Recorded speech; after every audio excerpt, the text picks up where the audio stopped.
Keep a fire burning, red usually representing of a comes out your son. Red. Comes out your son. You burn this wine when I want you shine. The tree of life, them I want you climb, cause them heart no kind. Comes, I say them heart no kind. Buxton massive. Kidaki. Red that.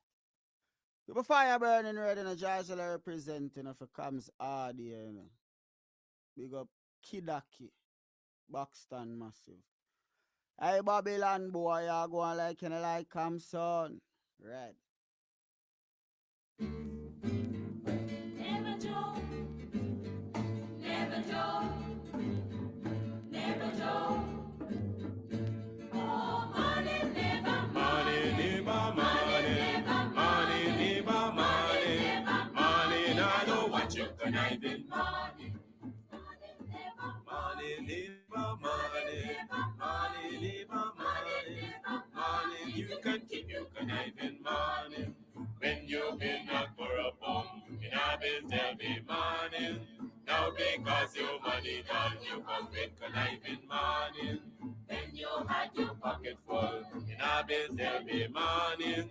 Now because your money done, you hustle for tell me morning. Yes, money never, money never, money, money never, money, money. Now I don't want you conniving morning. Neighbor, neighbor, joker. Neighbor, neighbor, joker. Neighbor, neighbor, joker. That's all the money that me walk. A 2 pound note and a kill that piece. A 2 pound note and a kill that piece. A 2 pound note and a kill that piece. This is all the money that me walk. I said money neighbor, money neighbor, money, money neighbor, money, money. I don't want you conniving money. Oh, Joseph. Guyana and Guyanese, at home and abroad. Tune in to Guyanese Morning Time, hosted by Kadaki Amsterdam, where the sun always shines. Guyanese Morning Time, the people call it Guyanese Morning Time. Rhythm, Guyanese Morning Time. Intelligence and knowledge run the front line. We go again, Guyanese Morning Time. The people call it Guyanese Morning Time. Rhythm, Guyanese Morning Time. Intelligence and knowledge run the front line. We go again. We rise up early morning watching Tom's TV, where wisdom and knowledge, yes, it is the key. Exposing corruptions over land and sea, where the wicked politician they try to trick me. Guyana is a land for everybody. With 6 races should live in harmony. Is one set of people getting aisle money. Is one set of people doing the thievery. Guyanese morning time. The people calling Guyanese morning time. Rhythm, Guyanese morning time. Intelligence and knowledge run the front line. We go again, Guyanese morning time. The people calling Guyanese morning time. Rhythm, Guyanese morning time. Intelligence and knowledge run the front line. We go again. This is a program that you all can see. Sharing your views and your integrity. Like it, comment and share it all around. Pass it to your neighbor, safe and sound. A sad situation going on in this town. The voice of the people is getting trampled down. Out of the mouths of babes and sucklings, which Jah has ordained me to sing. I sing Guyanese morning time. The people calling Guyanese morning time. Rhythm, Guyanese morning time. Intelligence and knowledge run the front line. We go again, Guyanese morning time. The people calling Guyanese morning time. Rhythm, Guyanese morning time. Intelligence and knowledge run the front line. We go again, fooling the people. You're promoting evil. Stop lying to the people. You are a part of the cycle. Stop fooling people. You're promoting evil. Stop lying to the people. You are a part of the cycle. I say, Guyanese morning time. The people calling Guyanese morning time. Rhythm, rhythm, Guyanese morning time. Intelligence and knowledge run the front line. We go again, Guyanese morning time. The people calling Guyanese morning time. Rhythm, rhythm, Guyanese morning time. Intelligence and knowledge run the front line. We go again. They got Breakford, Bork and Mark Benchcop. David Hines and Kadaki Amsterdam. Sherrod Duncan, Nigel London. Normal Brown and Gavin Matthews. Big up Paslow, poor people governor. Simona Brooms, Robin Simpson. Hampton Green and Winston Jordan. And yes, we can go right on and on. Guyanese morning time. The people calling Guyanese morning time. Rhythm, rhythm, Guyanese morning time. Intelligence and knowledge run the front line. We go again, Guyanese morning time. The people calling Guyanese morning time. Rhythm, rhythm, Guyanese morning time. Intelligence and knowledge run the front line. We go again.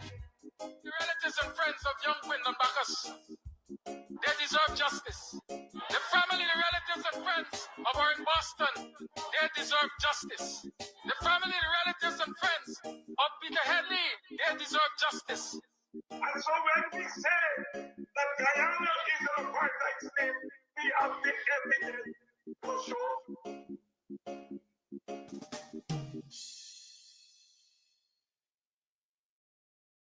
All right, so today we are here at Club Twilight up in Buxton, and we are here to talk about all that's going on up here. Trust me, if you are on the East Coast, you're in Buxton, you're in town, you're looking for a place to get away to, this is the place. The clutters, listen, I'll be having some just now again.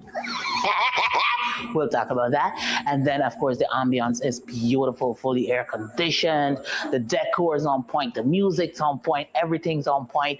It's just me. I need some work. But everything else that belongs to this club here is on point. So if you want to find a nice little place where you can just drive out of town and have some drinks, have some food, you can call, you can order your stuff and just take it. You don't have to stay.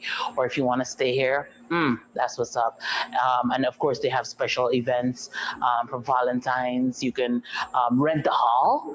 You can rent a hall, honey. You can rent a hall for weddings, for birthday parties, to have a bash. I hope he edits that out. But you know, whatever it is, this is definitely the place to be. So it's on Sideline Dam. You definitely want to ensure that you check this place out. But it's on your to-do list. All right, on your to-do list. This is definitely the place to check out, you know, a really cool, chill spot here in Buxton. I like this. This is Buxton needed this. We needed this. I needed this. You definitely needed too. Thank you. All right, so you might be wondering where we are, still in Buxton at Club Twilight. That's where we are. So Club Twilight also has like an Airbnb as well. So you could come, drink, drunk, and come in the back here and lie down. Look at that. Look at that. Perfection. And the people come in the room and so on. The bed sheet matching the blind, matching the carpet, matching the this, matching the that. We know but we things in Buxton don't play with we. So definitely if you want to come and, you know, you may be having a wedding or whatever and you just want to overnight and just have a good time because you're going to be drunk. We got too much road accidents. So you definitely want to come, drink, have a good time. They have several rooms that you can rent. You have your toilet, you have your bath, you have your sink, you have your dining area, you have the bed. This is nice. I like it. Anyways, to my friends and my family, if you're looking for me, I'll be overnighting. Also for those persons who are traveling in from overseas, you want a nice, cozy place out of town, then Club Twilight, call them up, look them up on social media. They have their own Facebook page, and ensure that you come up the side and have a good time. Have a good time. Have a good time. Sorry. I'm sorry. That's it. You can get meat anywhere, but for the best cuts of chicken, beef, pork, mutton, and lots more, check out T and W Harris Butcher Shop located in the East Rheinveld Market Meat section. Call us on 609-7168, 641-4494. Ask for Rastaman. T and W Harris Butcher Shop for the best in fresh cut meats and lots more. Are you looking for tents to rent? Well, look no further. At Easy Party Rentals, Sideline and Boxer North, we have tents in all sizes and colors. All sizes of tents we have. Small tents, big tents, medium tents, extra large tents. Call us on 622-5933. We have what you need. Easy Party Rentals. Big on tents. Are you hosting an event? Do you need ice, party ice in large or small quantities?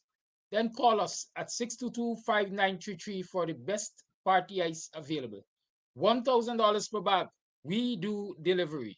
EC Crystals, Sideline Dam, Buxton North.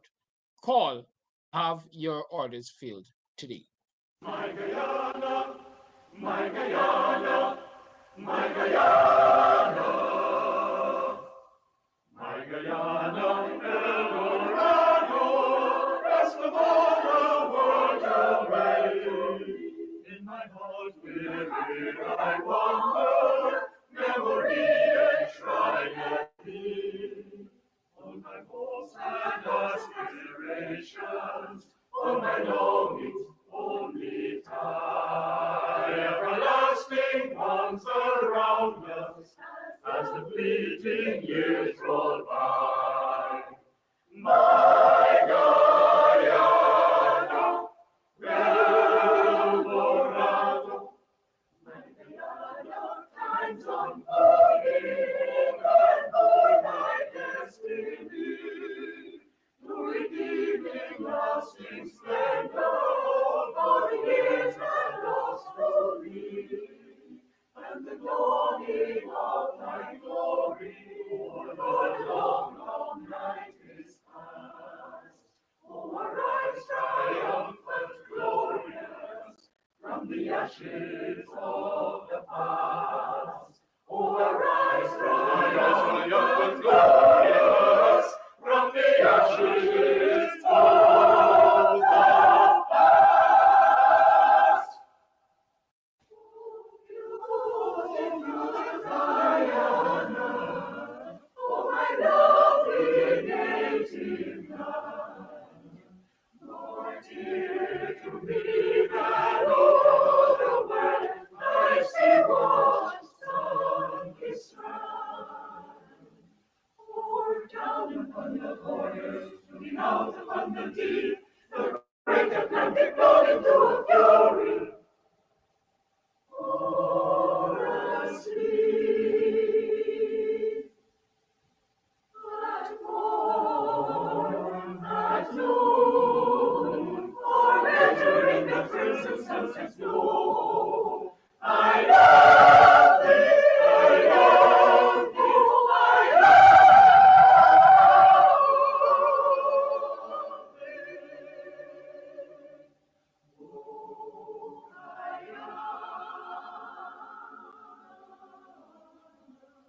Oh, oh, beautiful Guyana, oh, my lovely native land, more dear to me than all the world I see washed on this ground. Pour down upon the borders, pushing out upon the deep, the great Atlantic flowing to a fury, flowing to a fury. For asleep, at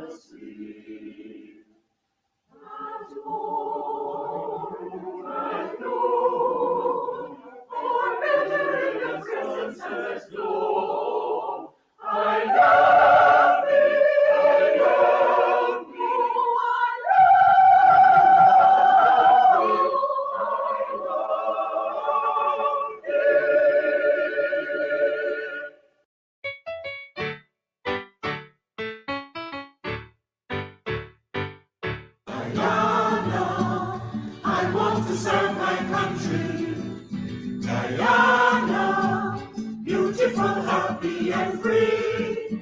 Guyana, let's cooperate with the government to help develop Guyana the free. Together, my comrades, we'll build our new Guyana, a country where all find one opportunity. So let us begin now to show loyalty to Guyana by showing love and respect for all Guyanese. My brothers, my sisters, we will live and die here together. On to one people, one nation, one destiny. For harmonious living, cooperation will be forever. In work and play as we live as proud Guyanese. Guyana, I want to serve my country. Guyana, beautiful, happy and free.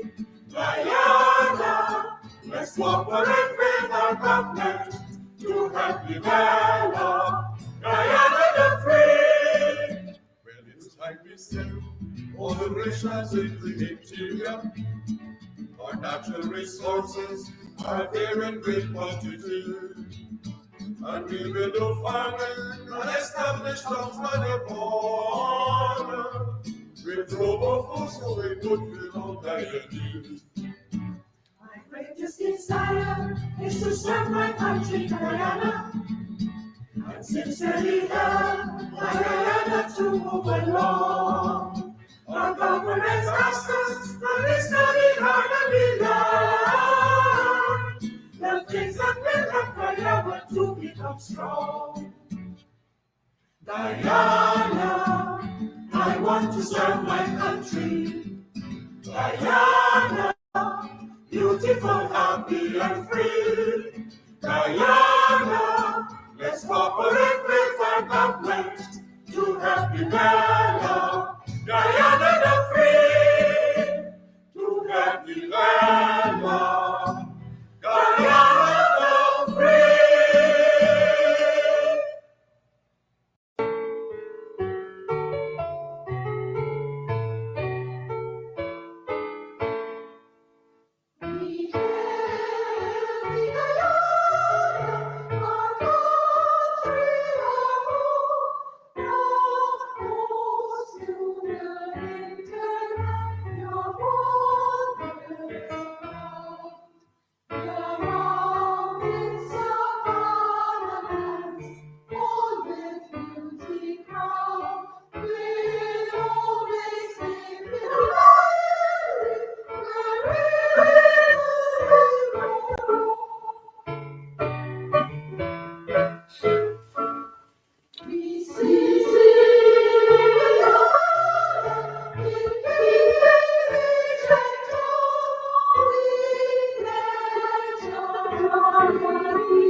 Hello, darling. Hello, darling. I see. I see. You're not coming You're home. not coming home yet. Well, what am I supposed to say? Yes, I know the reason. Goodbye. Don't tell me stories. You know that I love you.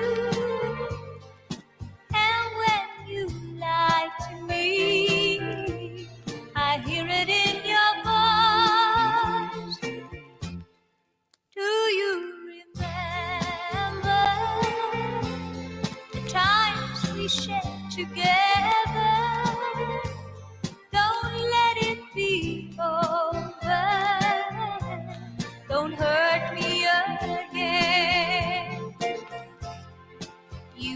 are my love. You're all I've got. My all, my everything.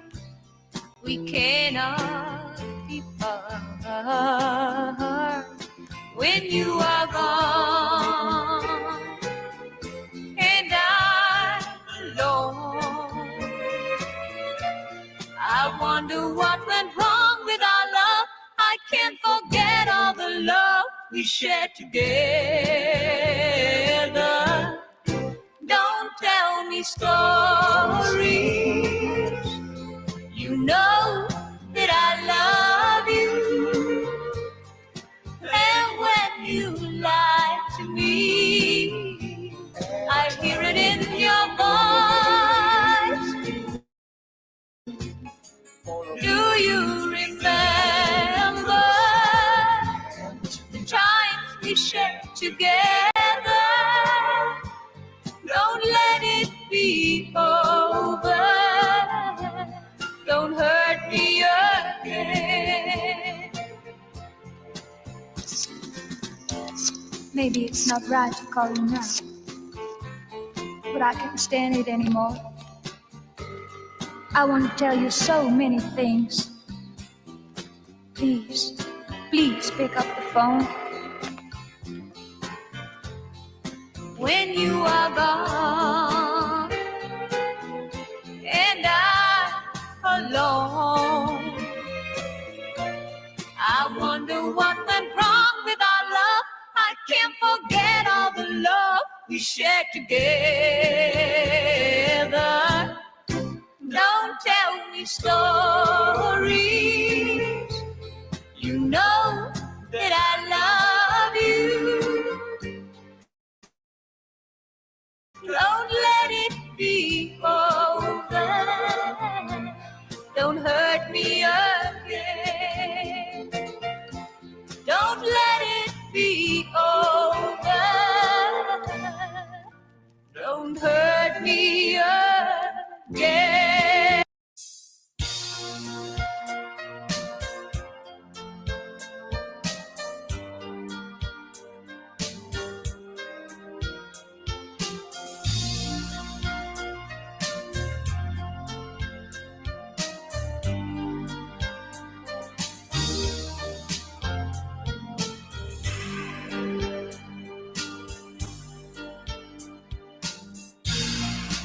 Oceans apart, day after day, and I slowly go insane. I hear your voice on the line, but it doesn't stop the pain. If I see you next to never, how can we say forever? Wherever you go, whatever you do, I will be right here waiting for you. Whatever it takes, or how my heart breaks, I will be right here waiting for you. Ooh, yeah. I took for granted all the time that I thought would last somehow. I hear the laughter, I taste the tears, but I can't get near you now. Oh, can't you see it, baby? You've got me going crazy. Wherever you go, whatever you do, I will be right here waiting for you. Whatever it takes, or how my heart breaks, I will be right here. Which way you going, Billy?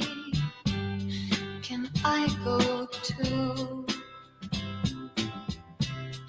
Which way you going, Billy?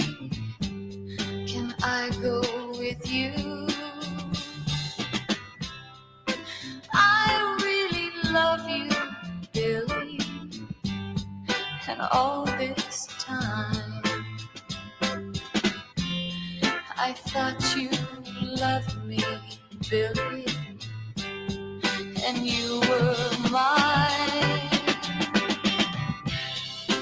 I'm gonna miss you, Billy, and though I'm trying, I'm hurting so bad, Billy, I can't help crying. You are my home, babe, my heart and my soul, babe. I'd have nothing to show, babe.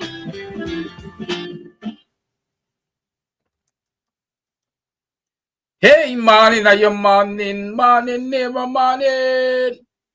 Welcome to another program of Guyanese Morning Time. It is 7 hours 33 on the 24th day of November in the year 2025. I'm your host, Kidaki Amsa. How you been? How was your yesterday? How was your Saturday? How was your last night? How was your weekend? What did you do over the weekend that brought you joy? What brought you hope? What gives you the impression that you're getting ahead? It's just about 5 weeks to the end of the year. You made those New Year's resolution. How did you work on accomplishing them during the year?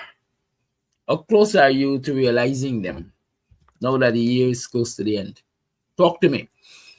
How many are you still waiting on the government cash grant? If you behave yourself, did you behave yourself? Are you on the Santa Claus Ali naughty or nice list?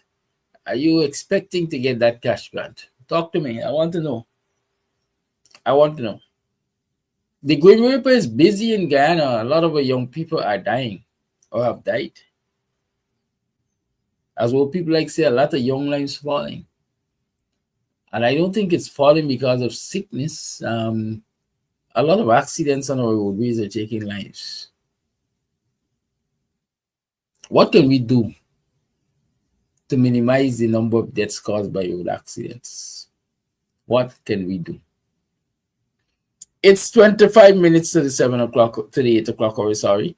You might be hearing it in my voice. I'm not 100% who I usually am. I see the viewership is not 100% also. Y'all tell me what's happening with the viewership there. You guys have a task of getting it up, so start working. Start sharing the live, inviting others, and so on and so forth. Let's get the viewership up. Is Monday your parliamentarian, your MP is supposed to be reporting to you? Just about 7:45. Wasn't 7:40? Just about 8:45. They're about 49 now. About 8:15, I think, yes. Somewhere around 8:15. But by special request, someone asked me to replay last Friday's program. And so I don't know what they found in it, but they asked me to replay it. And so I'm going to replay a section of Friday's program for you while we wait for your MP to report. And so that when we come back, we can talk about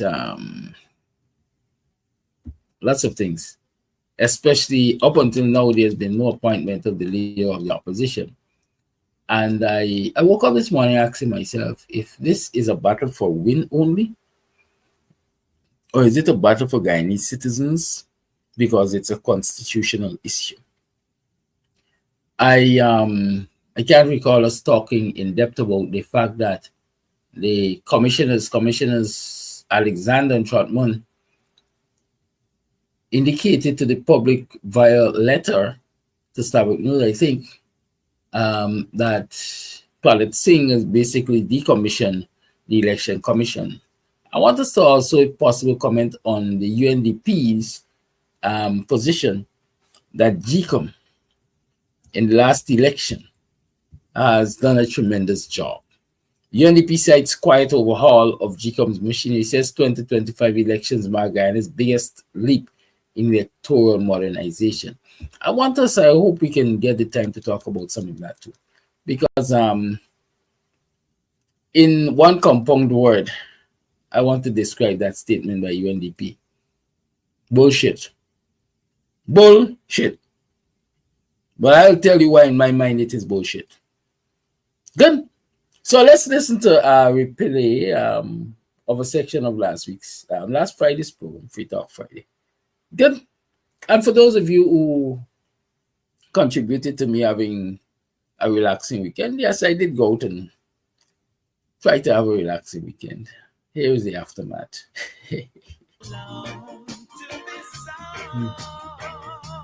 That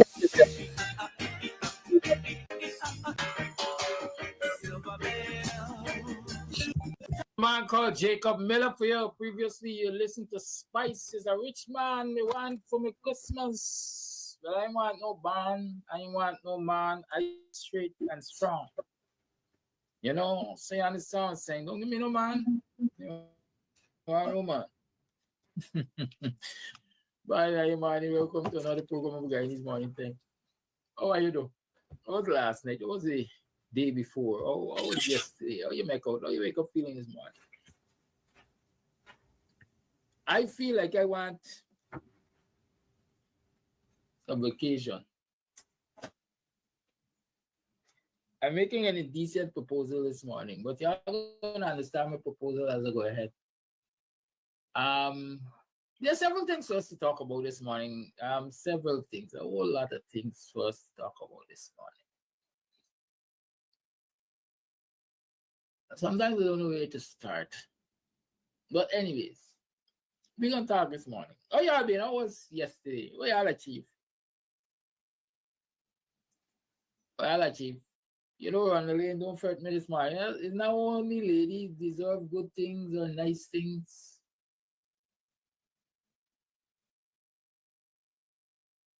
So while the song says a rich man may want for me Christmas, yes, fair enough, is a woman singing. Why do you think she says so?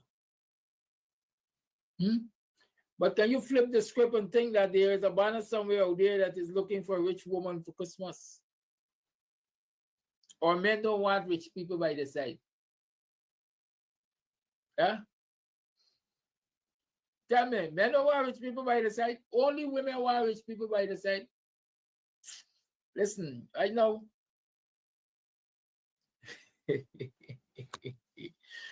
Hold on, wait. It's Free Talk Friday. It's like I'm talking with mine as a movie. I don't know myself. Yes, what were you able to achieve? How much have you achieved so far? It's the end of the week. What did you set out to achieve at the end of the week, by the end of the week? And how much have you achieved? Right? Sometimes things happen when you achieve things that you didn't set out to achieve on the scale that you achieved them, but as we see things fall into place, I like to say luck, as some people say, is opportunity meeting preparation. And so if you prepare for certain achievements, then when the opportunity presents itself, or when opportunities present themselves, then you are able to capitalize on those opportunities. Grab them with both hands, as we like to say. You can make hay while the sun shines. How much have you achieved? How much did you plan to achieve? And where are you in terms of, if I say on that continuum of getting towards that goal that you set? It's the 21st of November in the year 2025. And you tune to the Guyanese Morning Time. Today being the 21st means you got about 40 days. Yeah, don't cost me for come 1 or 2 short, but I just think you got about 40 days to the end of the year. You know, they didn't say to Christmas, man. Because Christmas can be the beginning and ending of everything. You still got to make it to the end of the year to start the new year. So you got about 40 days, and some people might say 40 days and 40 nights. What do you plan to achieve in that period? A little over a month. Let's say about 6 weeks. Less than 6 weeks. So approximately 6 weeks. What do you plan to achieve? How do you see yourself closing off the year, let me say, achieving that goal that you set through your New Year's resolution? How do you? Y'all talk. So true to say like the viper gone into hiding. I ain't sure who the viper is. All right, good. So here's my proposal to you this morning. And I'm very serious. Let me start by thanking those people who've been contributing to the Cash App. Not a lot of people, and to the Zelle, not a whole lot of people, but I'm grateful for your contributions. Continue to contribute. Continue to encourage others to contribute. Some people might say they know what's the Cash App and Zelle information. Well, it's on the screen now.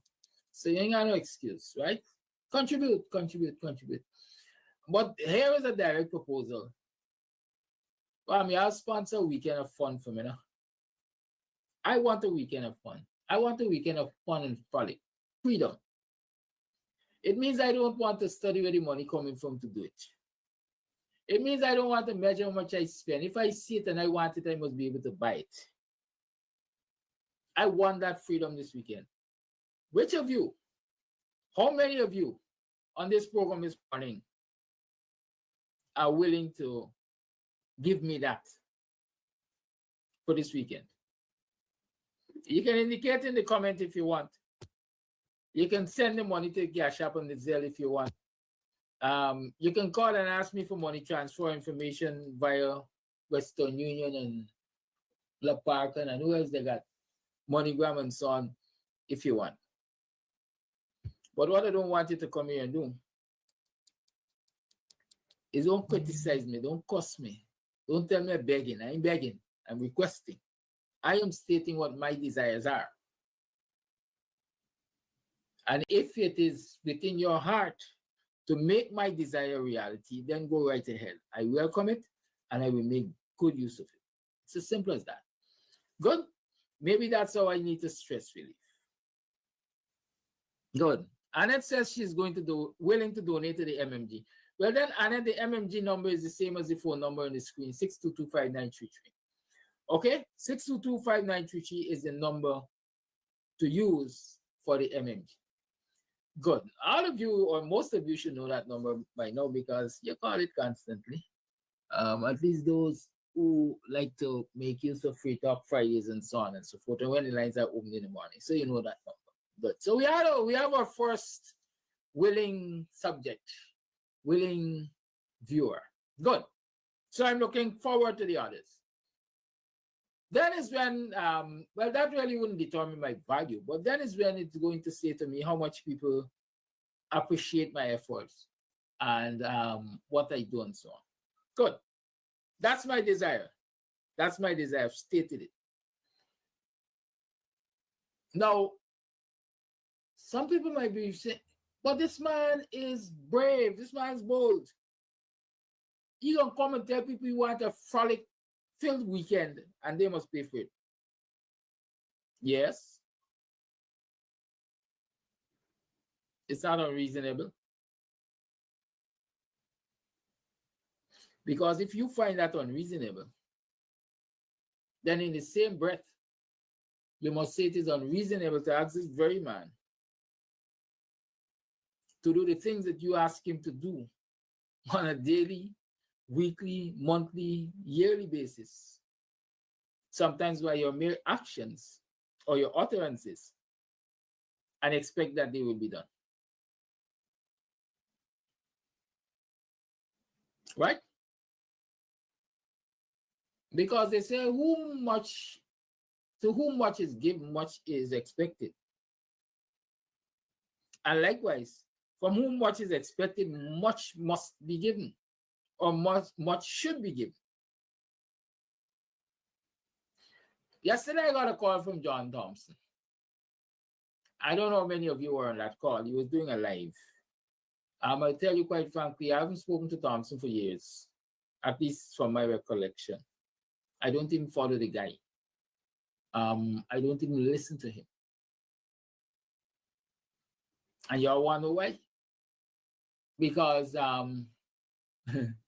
I determined a long time ago that his way of reasoning things or seeing things in this dear land of ours and how things should be done in this dear land of ours are poles apart from how I see them.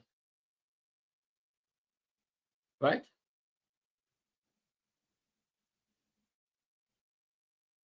And so I don't listen to Thompson. There are other people I don't listen to. Yeah, why not? I don't listen to London. When I was in the US, that might be 2 years ago, 3 years ago, I don't even know, I can't tell. The passport is somewhere I collected the other day from the court. If I check it, I might be able to tell you that. And London said that he was forming his own party, I think. I commented and I say, it's foolishness for us to be launching another party when we should be uniting. And, in his usual way, London went out and expressed himself about me, etc. I responded and I said, well, that's it. I made some pledges. I don't remember if I ever hosted, maybe I hosted him on my platform once or twice, but I said during then that I will never host London on my platform. As a matter of fact, I said I will never host anybody who is not for coalition on my platform. So it's not London alone. So a lot of people I don't listen to. A lot of people I don't follow. If I hear what they're saying, it's because somebody sent it to me because they think I need to hear it and all of that. But I don't go to my way to listen to some people and so on and so forth. So John Thompson is one of those persons. But here it is yesterday, I'm doing my work. I got a call. I didn't recognize it. I answer every call. And it was John Thompson. See, live. As a matter of fact, I'll tell you I recognize it's John Thompson until the conversation was almost finished.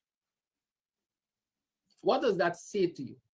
At least it says in my mind, when I analyze it, to say, regardless of who calls you, you usually answer this phone.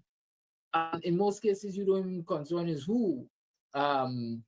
If they ask you something, you answer. If it gets too personal, then it's likely you're going to find out is who I know. No. Right? But on average, anybody calls me, I pick up the phone and I answer without even checking. In most cases, the phone is not even close to me or in my hand so I can see number and all of that. So long and short, I answered John Thompson. John's position was he was calling to get an update on the incident in front of the church. And he wanted to know if I was going to take legal action.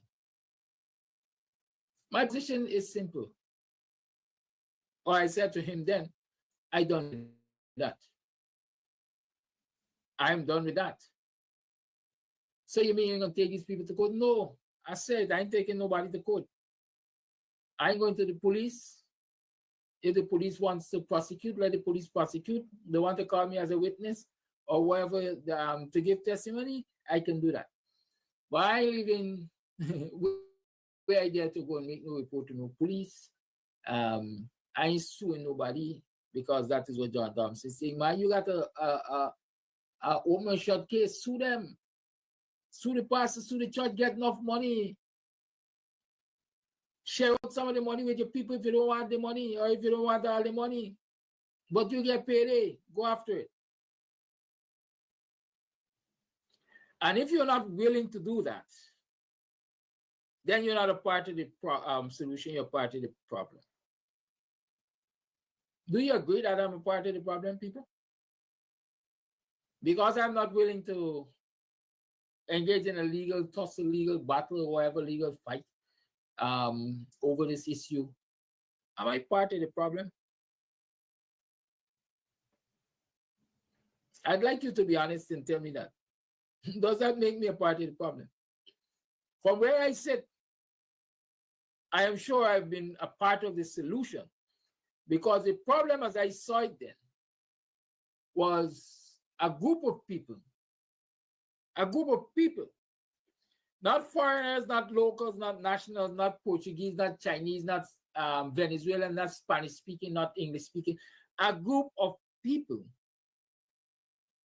commandeering a public pulpit and preventing others from using it. That was the problem. I stood up against that. I demanded that I will park there because it is public space.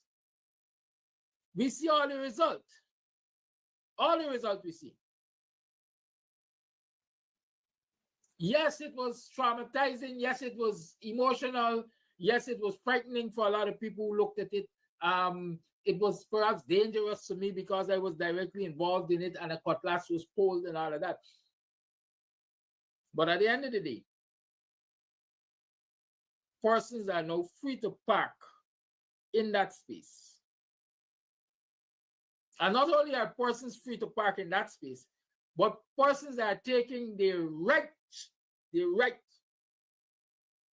liberty, they're standing up for the right and they're parking in other places around the city. And they're saying to anybody who tries to stop them, you can't stop me. I know my right. This is public property.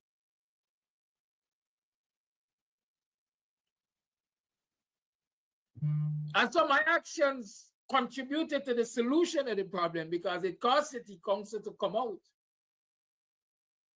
and raise questions, make pronouncements on this private parking and reserve parking nonsense.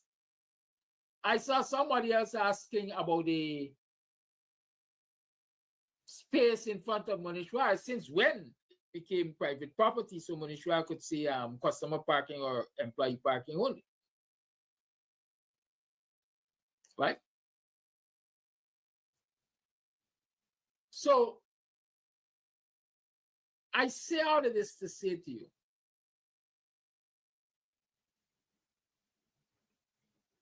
that everybody will have their opinion. Everybody will choose how they want to deal with issues. Everybody or a lot of people might see a dollar sign when it comes to those issues. Everybody would want to transfer the problem.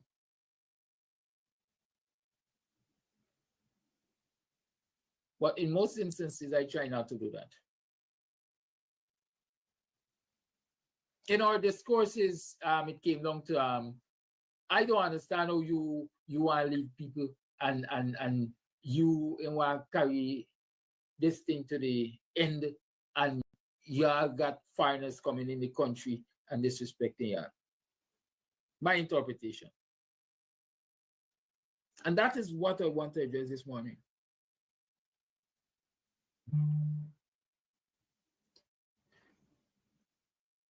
Should the citizens of Guyana or do the citizens of Guyana have a fight with foreign nationals? Should we have a fight with foreign nationals? Forget all about the justification. Now we should fight them people because when Guyana has been bad, we used to go to Trinidad when Trinidad was pumping real oil. We used to go to Trinidad and work. And we used to go to Venezuela when Venezuela was pumping real oil. And all of us always going to Canada and the US and the UK and so on. And so Guyanese perhaps are migrant people themselves. And so we shouldn't fight people who are coming to our country, foreign nationals. That's one reason why we shouldn't fight them.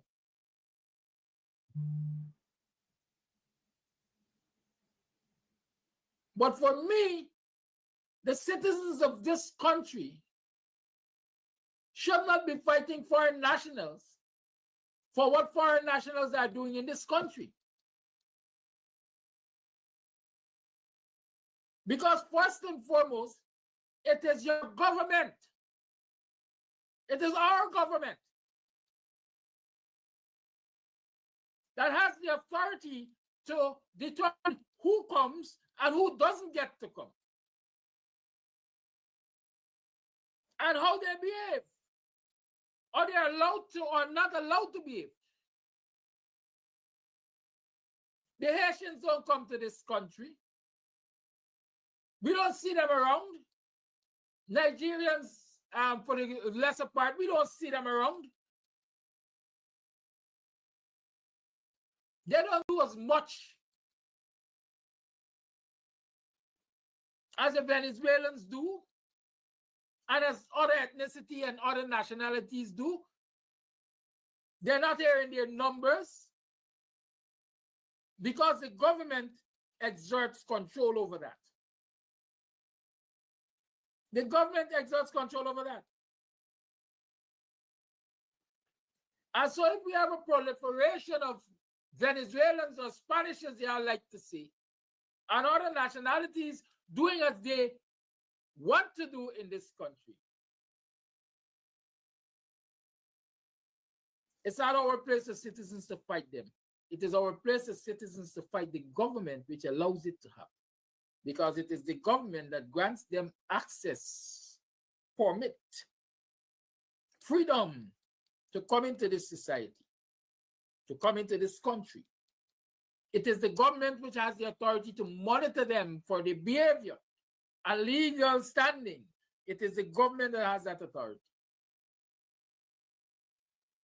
It is the government that has the authority to keep them in line by ensuring that they follow the laws of the land. And if the government does that, if your government does that, then you don't have to have a confrontation with any foreign national, regardless of what language they're speaking, regardless of where they come from, regardless of their ethnicity.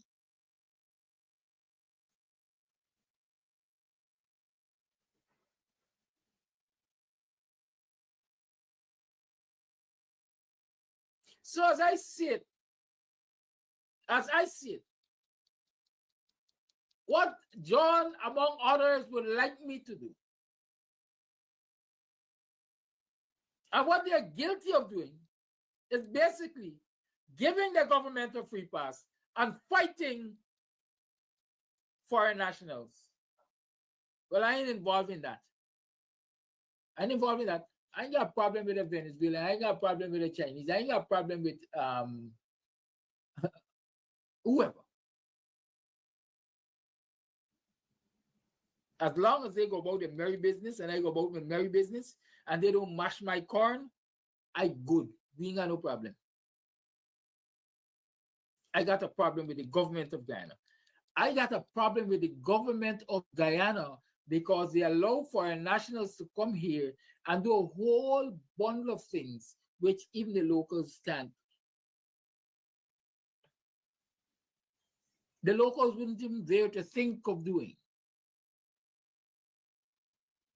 Look at your government breaking down stalls left, right, and center across this country from the roadside.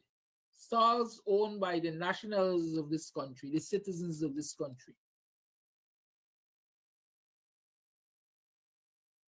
But on the other hand, there's a proliferation of foreign businesses, itinerant businesses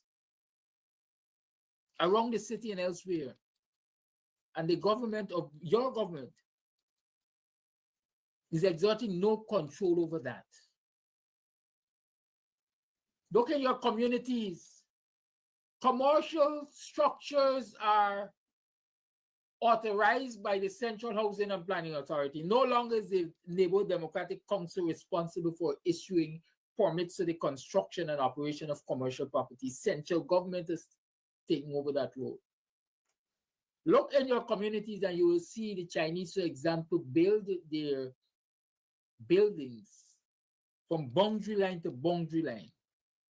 From boundary line to boundary line.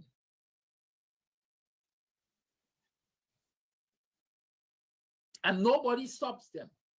You remember me talking, as I might say, till spit turned to blood about what is happening, what was happening when they were constructing that Chinese supermarket at the Buxton public road there.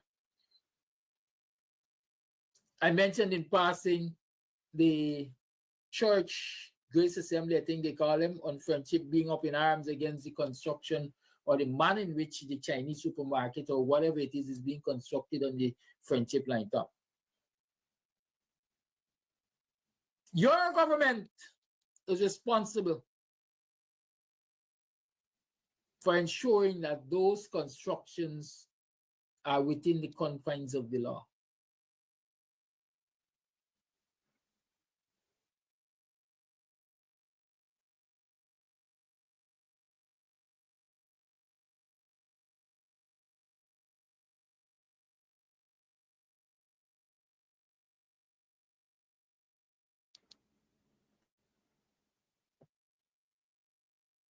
Understand that. And so when the church and the congregation or the congregants of the church have to engage in discourses and battles with the owners or the proprietors of that Chinese business, the government has set them up. When residents of this community have fight with the Chinese on the public road and wherever Chinese supermarkets, for example, have been built boundary line to boundary line, when they got to get into heated arguments and so on, it is the government that is setting them up. Because they see the Chinese as the problem. They don't see the government as the problem. Well, I am seeing the government as the problem. And people have to see the government as the problem, and then they're going to fix the problem because they're going to fix the government. So our fight should not be fight with no foreign nationals. Foreign nationals didn't come here and say, we're going to take out. Or they might come with the idea that we're going to say bauxite mining and we're going to be extracting other minerals and export them to China.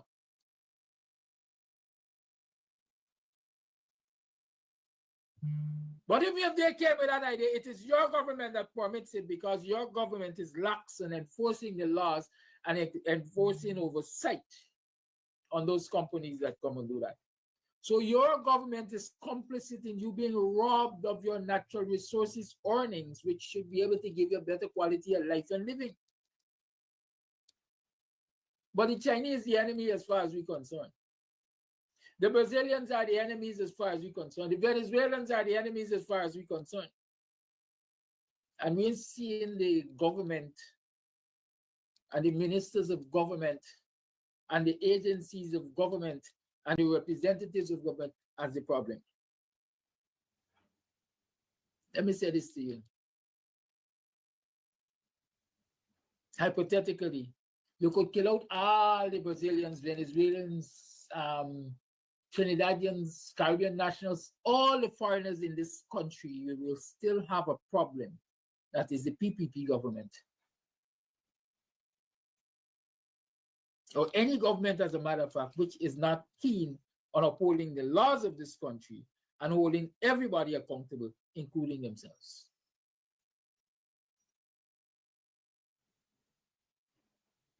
And you're going to shift the blame because you don't want to confront that problem.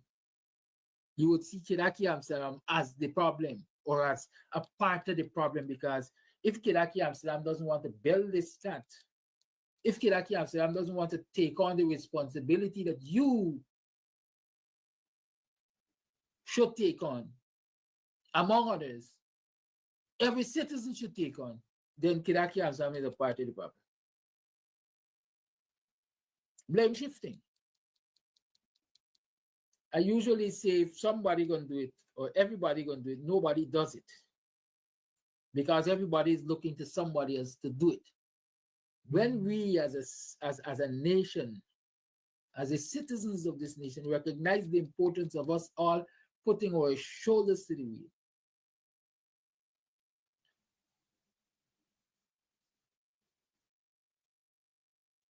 you think if of all them Guyanese who were standing on Charlotte Street the day when I had that confrontation, let me call it that, with the people of the church, you think if within the first 2 minutes, all of them had raised their voices in agreement with me, you think it could have prolonged? You think it would even reach the stage of that man pulling a cutlass, so much so to threaten my life? Do you think so? I doubt it. It was prolonged because that man and his followers, his sycophants, they felt that they had safety in numbers all the way against this one. Don't worry them bystanders, they're keeping their mouth to themselves. They're putting their mouth in other people's business. But once a business is started, it's their business because enough of them going to park there the next day.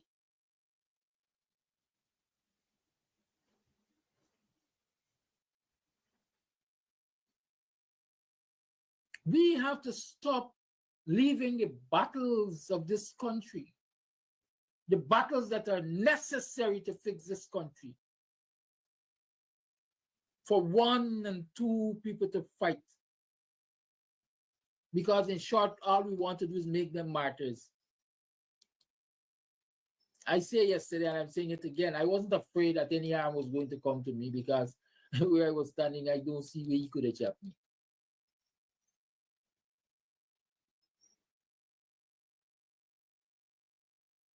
I was on the alert. And at no point did I feel threatened. I'm being very honest.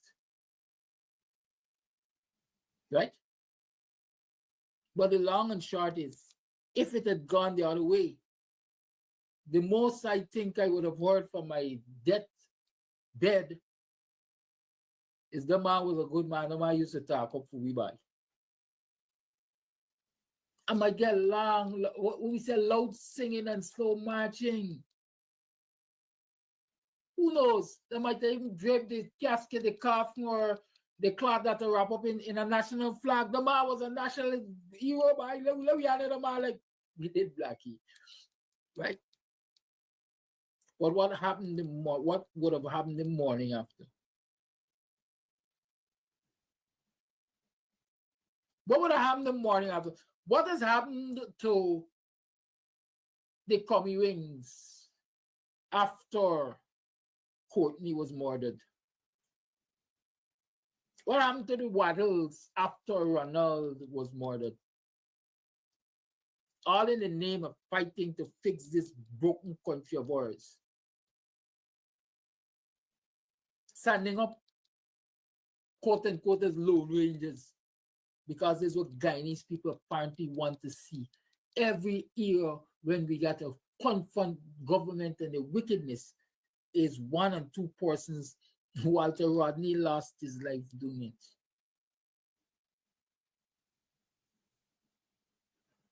Father Dark. There is safety in numbers. And the more people that confronts the wickedness of any government, the faster you get results. Look around you, man. Look around the world. Y'all on social media, the world is a global village now. So don't see what's happening in the outside countries or foreign countries, as you call them, as an isolated event from you, the Canadian ambassador, High Commissioner, say, hey, Guyanese, you all demand. You all stand up to have your electoral system fixed. Not that we need permission from foreigners, but here is a foreign country, the representative of a foreign country, who all we like to look to, and who are we always running away to for safety, saying to y'all, get up off your laurels and do something about the shithole that your country has become. And what? I guess y'all didn't hear though. Nobody in here though.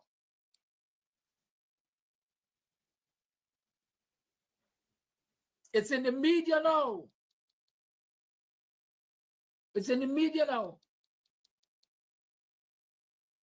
Commissioners Alexander and Trotman, I think, said that Claudette Singh, chairman of the commission, has decommissioned the commission without even having the authority to do that. I have not heard the citizens of this country raising a voice in support of those commissioners, in support of legality. I have not heard, as a matter of fact, for so long since the election and Claudette wasn't convening meetings at the commission and so on, I have not heard the citizens come out in large numbers to say, hey, let the meetings be convened. I have not heard all the legal minds in this country say, hey, let us go to court on this issue. So it has reached the stage where, according to them, should decommission the commission. But I've not heard anybody say we are going to go to court on it. Everybody is sitting back and waiting for somebody, some singular person, to do something about it.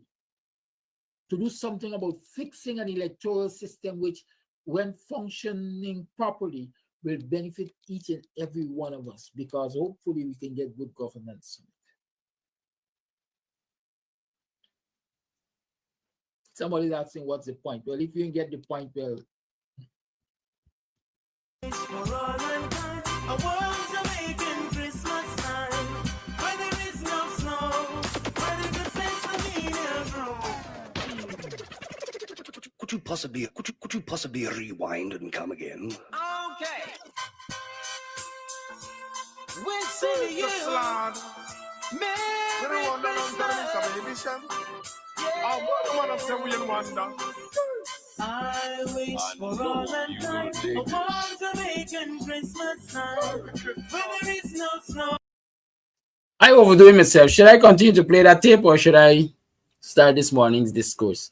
I'm waiting for Dr. Hines, MP Hines, to join the live. I sent him the link. I saw him acknowledge, but I haven't seen him in the studio just yet. So, should I continue to play? We play that Friday's program, or do you want to hear my Monday thoughts, or I can leave my Monday thoughts to tomorrow? What would you like me to do? Y'all guide me this morning. Should I continue to replay Friday's program? Some of you might not have heard it. Some of you might have found the discourse interesting enough so far to want it continued. So what do I do? Do you want me to continue it, or do you want me to address some new issues with the possibility of MP Professor David Hines coming in and interrupting those discourses? Persis Wilson says I should continue. Play it. Mortimer McIntosh says to play it. Well, I'm your humble servant, so I shall take my instructions. I hope it's not me addressing the question to anyone.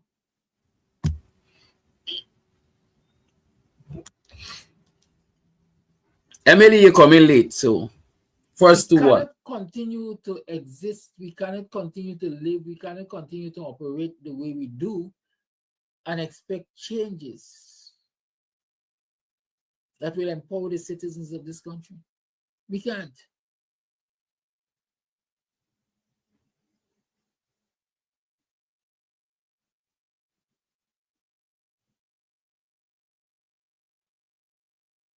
We can't operate in what I am going to call loosely a cosmetic.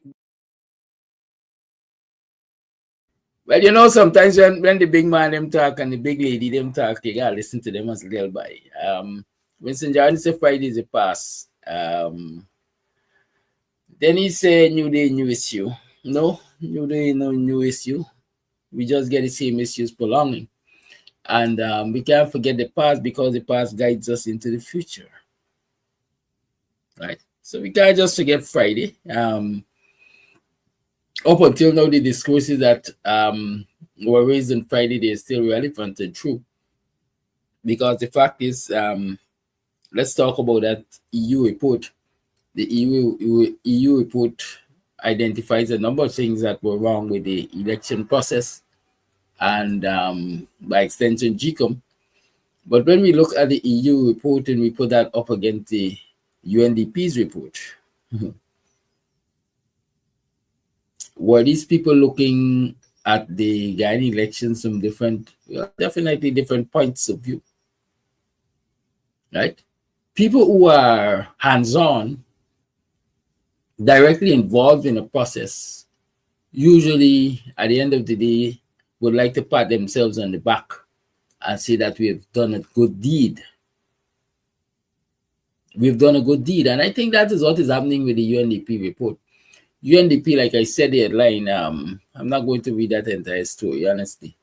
But the UNDP is claiming that the elections, my interpretation, were well managed, and they've shown a lot of improvement, especially in the area of communication, keeping people aware of what is happening and so on. I beg to disagree. As a matter of fact, I see MP Sherrod Duncan came out lashing too, because he's saying he doesn't know what UNDP talking about. He doesn't know what UNDP talking about because the number of press conferences that that GCOM hosted during that electoral cycle was abysmally few. My word,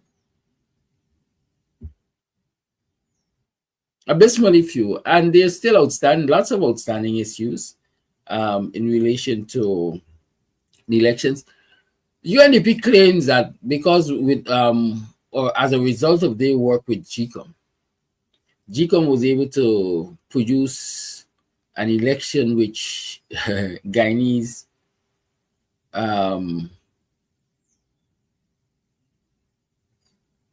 have shown confidence in. That is far from the truth.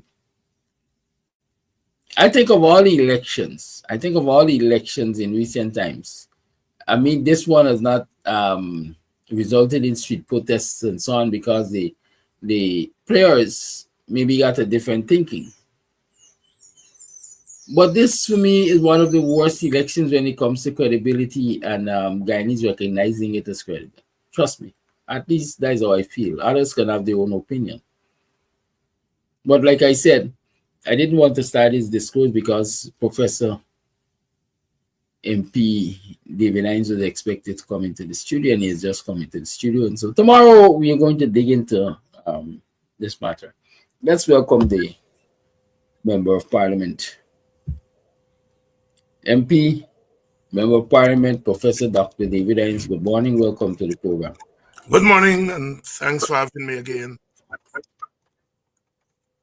And viewers, as you know, the format of this program is that you are free to call in immediately. The lines are open, so you can ask your Member of Parliament whatever is on your mind, what you would like answered.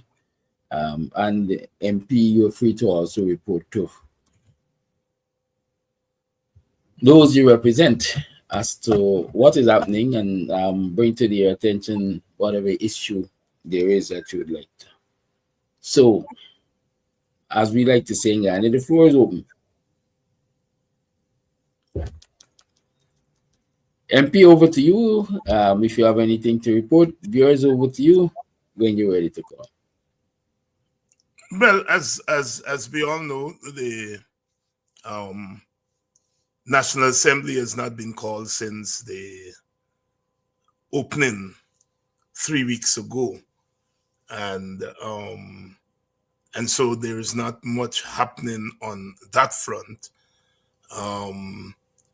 The Parliament is still without a leader of the opposition, and I guess the population is probably gotten tired of that. So there's nothing to report on that front.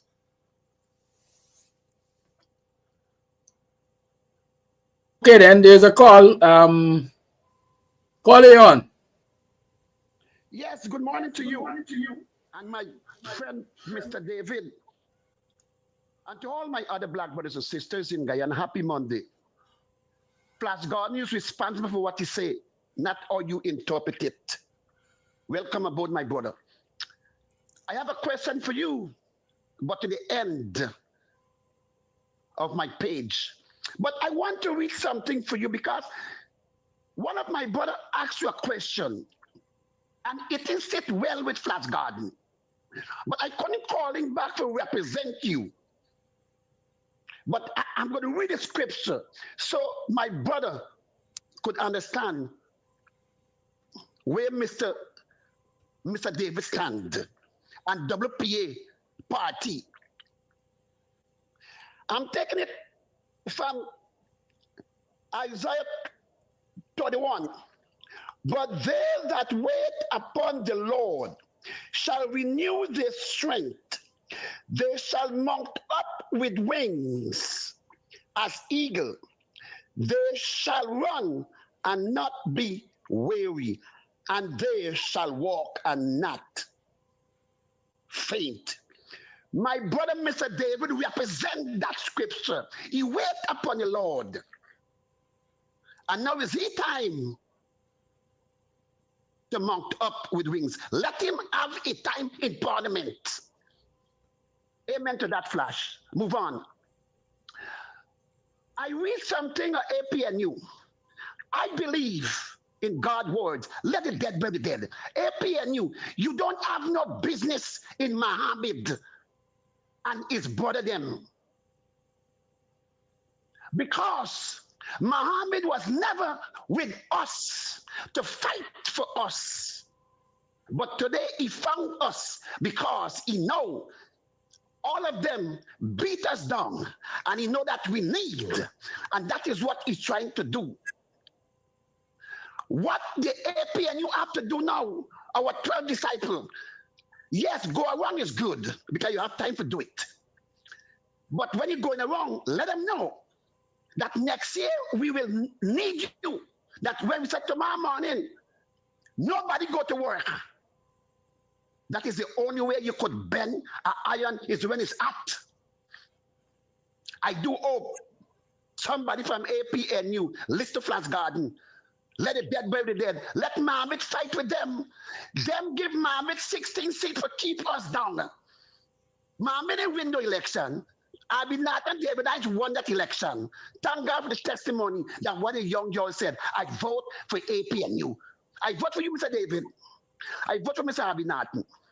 But anyway, the boat don't sink already, but we're still alive. My question to you is you guys sitting down together and make plans for next year because God said, tell you guys, we'll have a nice Christmas. But next year, January, it is time for shut the country. It's time for do what Martin Luther King did. No black men go to work. Walk and go to, not go to work. He said, don't take transportation. Walk and go to work. And that nonsense stopped in 1 week. My message this morning, again and again, the white man did not have to come and tell us and use the word to us. Demand. Flash Garden talk it every day for this program and every morning. I said, when black people love these words, love, unity, and support, with sacrifice and demand, we will get victory for all, not for one.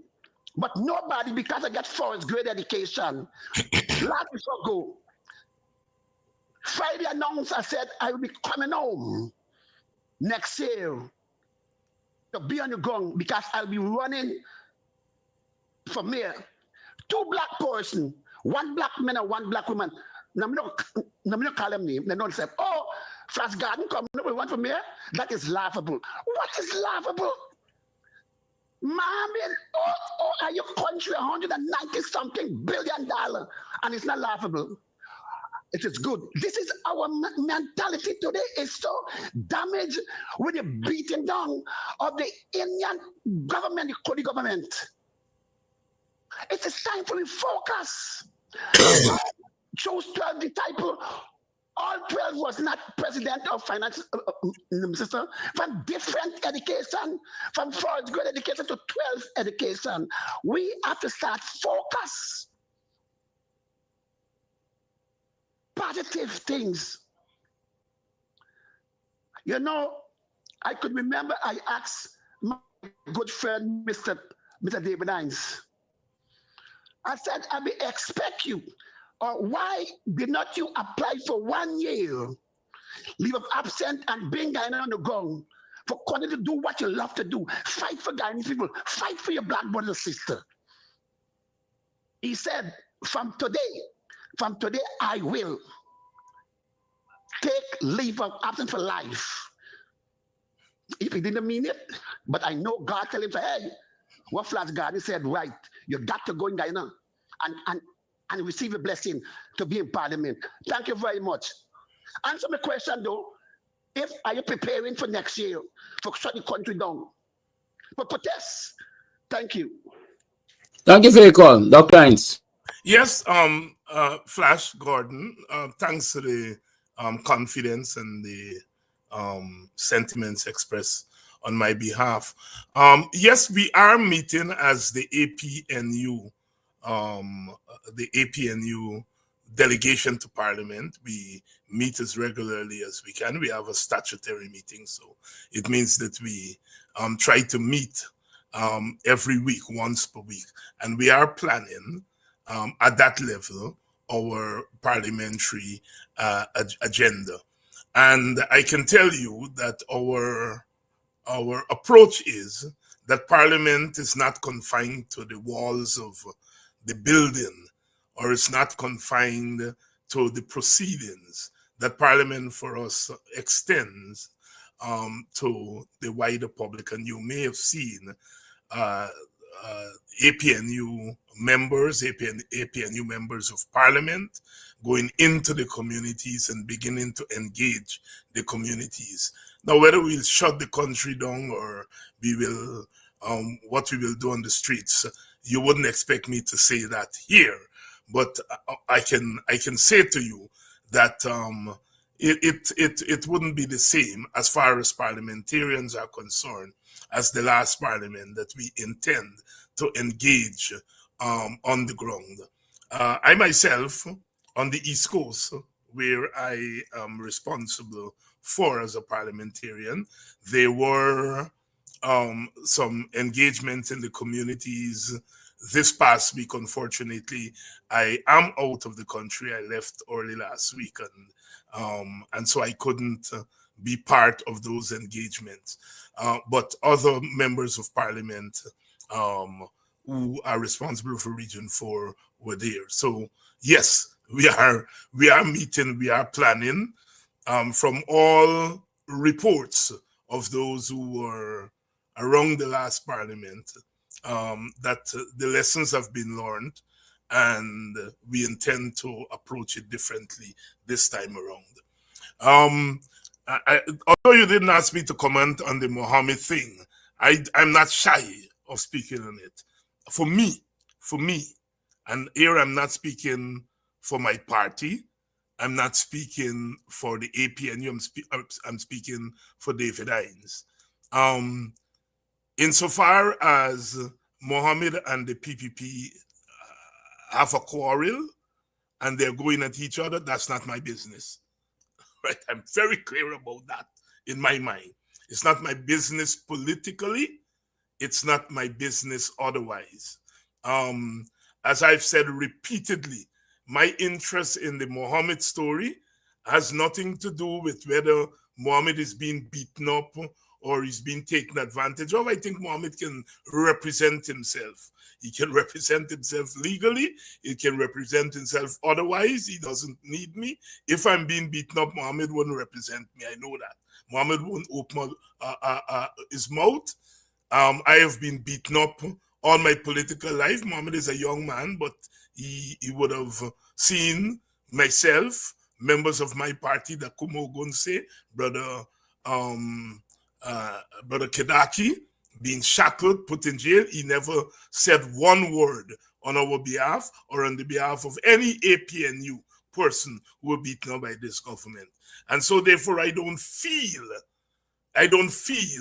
that Mohammed need me to represent him and to speak up on his behalf. What I'm interested in is if Mohammed is saying that the PPP has been in bed with him and others in terms of what they're accused of doing, that's what I'm interested in. I want Mohammed to tell this country what the PPP has been doing and what he knows. That is my interest. Mohammed, like I said, can represent himself. I think many people have been beaten up by this government. Ordinary people are beaten up every day by this government. I represent them. Because I think I have an obligation to represent them, those who cannot represent themselves. But Mohammed could represent himself. And if I don't represent him, he wouldn't miss me. And so I don't feel any moral obligation. Of course, if a citizen of the country is being denied rights, and I am asked, yes, that person should not be denied their rights. But beyond that, I don't feel any big moral obligation to fight for Muhammad. Because one, like I said, I repeat, Muhammad can fight for himself. One, he has the wherewithal to fight for himself. And secondly, when two friends who were in collusion against the rights of other people are fighting, I stay back and watch. Not my business.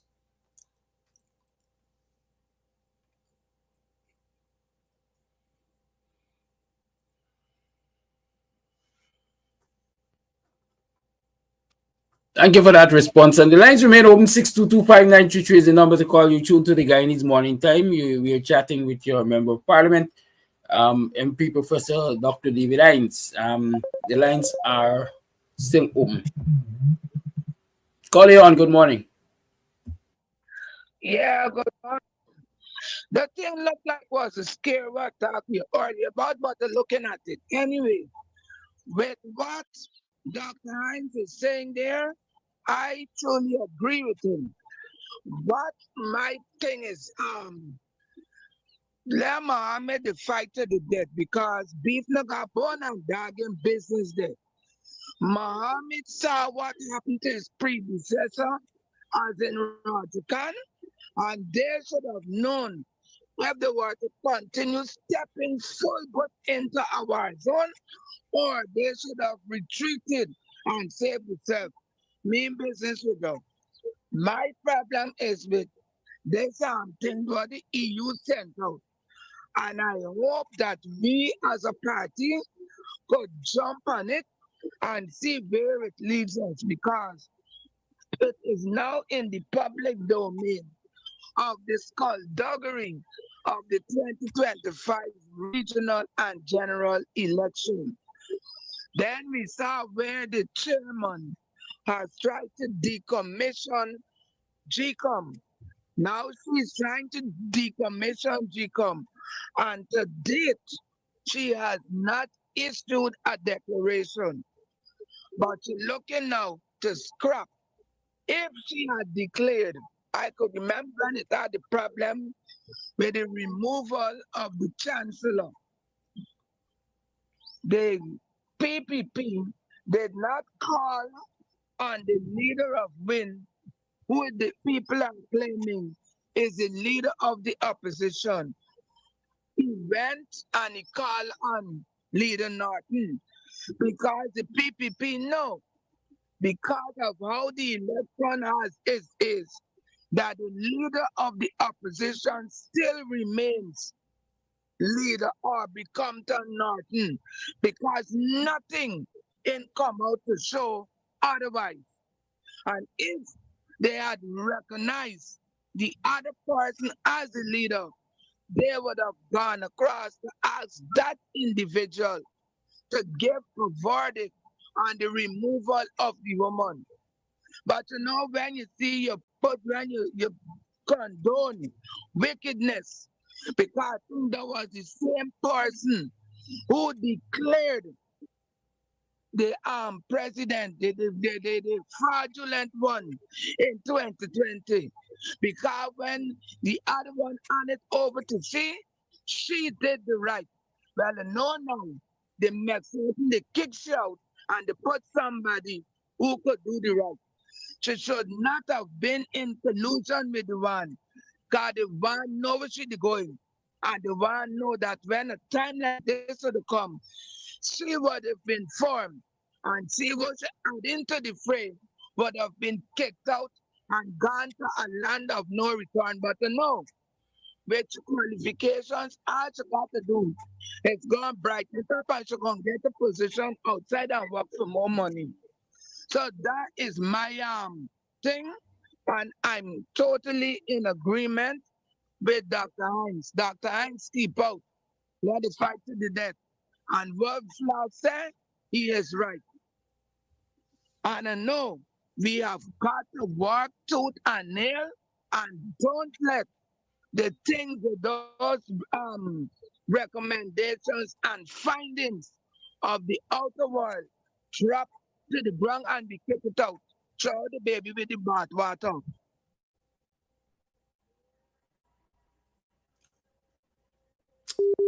Thank you very much, Rhonda, for your comments and your exhortations. I want to say something about the report by the EU. Let me first start by saying that the response of the president and the PPP to the EU report is so hypocritical. Those people are showing day by day how they are prepared to manipulate us in Guyana, the citizens. They're prepared to. Professor, we lost you for a bit there. I think you should restart that comment on the EU's report. Yeah, I want to say a couple of things about the EU report. The first thing I want to comment on is the government's response to the report. And I think it's hypocritical. And it shows the extent to which this government is prepared to go to manipulate not just Guyanese citizens, but to manipulate external forces. Let's go back to 2020. In 2020, the EU and other observer groups bent more on the other side, that is, to validate the PPP, rather than to point out exactly what went wrong with the election. They erred more on what went right than what went wrong. That they did make comments about the elections that were not favorable to the PPP, but their comments were more favorable in 2020. Now, when the PPP talked about winning the 2020 election, they usually point to the external forces. They said to me, David Hine, shut up. All the external observers said the PPP won the election.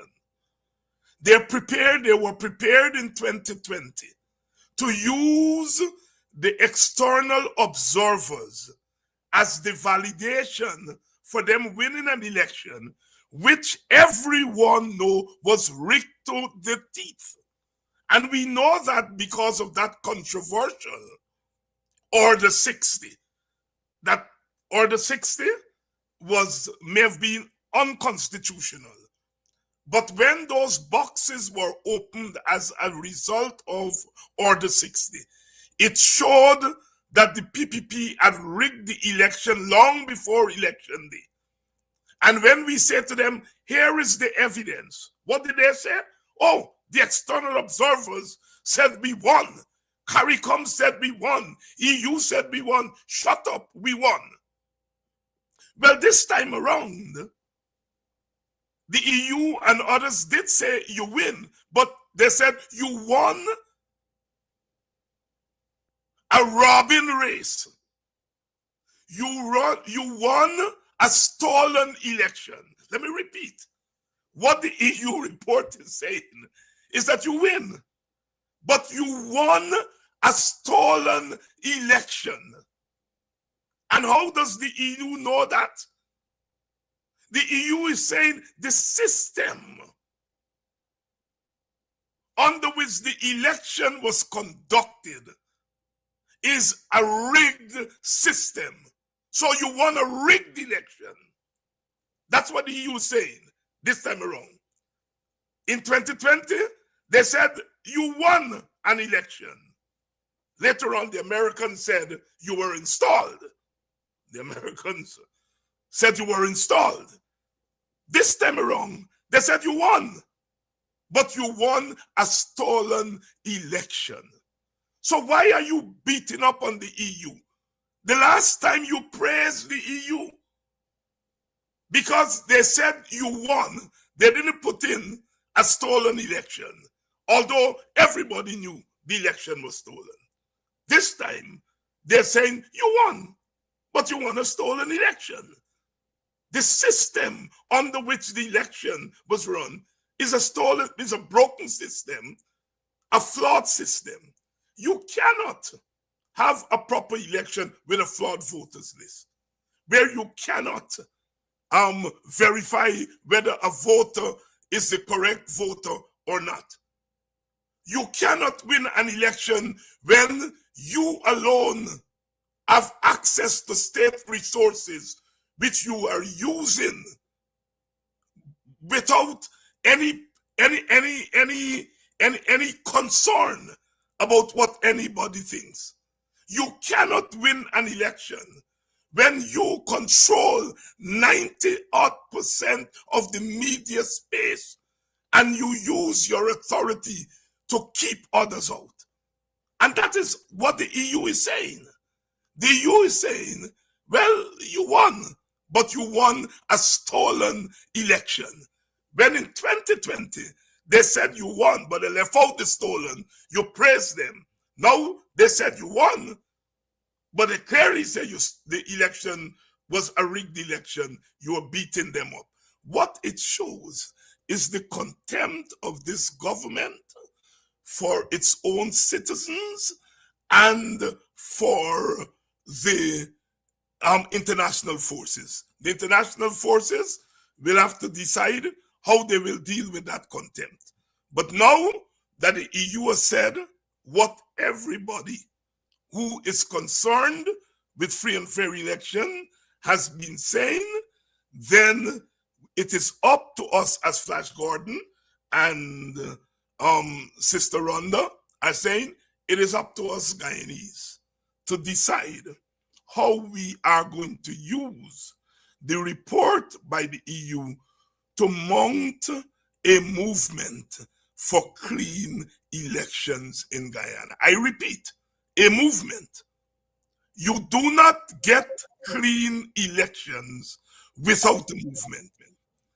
If I may criticize ourselves between 2015 and 2020, I repeat, my criticism is that we did not build a movement for free and fair elections. Thank God for those ladies led by Rhonda and others and started by Kidaki Amsterdam. That demonstration in front of GCOM every Tuesday. The political parties, civil society, the political leaders, including Mohammed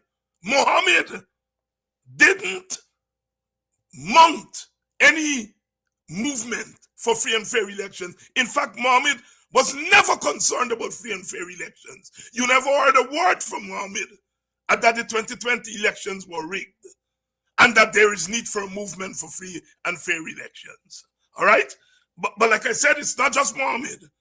It's the rest of us in the official opposition. We did not mount a united movement for free and fair election.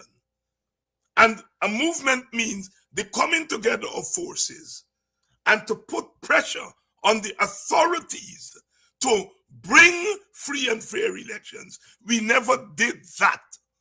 Each party made its comment, we criticized, and perhaps we were hoping for a miracle. Well, miracles never happened. When the previous government, the PNC, was accused of free and fair elections, all the political parties mounted a movement that eventually led to Jimmy Carter coming to Guyana, getting the two sides to sit down and getting them to agree to a package that brought about free and fair election. That, if you look around the world, that's how you win big things like free and fair elections. I hope this time around that all of us, including Mohammed, who is now the big star and who, they say correctly, got more votes than the APNU. I hope he's prepared to lead a movement for free and fair election. But whether he does or not, I think the obligation is on the APNU and all the parties related to the APNU, the AFC, and all the other parties, and civil society, to mount and put together a broad-based coalition of forces to force this government to bring free and fair election. It is clear the PPP does not want to change the system. It benefits from the system. And so therefore, Don't expect them to come and say, look, we are going to agree to free and fair election. We'll have to fight them and be, you know what Churchill used to say. I hate to quote Churchill, but you know, we fight in the air, we fight on the sea, and we fight on the ground. We should fight in the air, fight on the ground, and fight in the sea.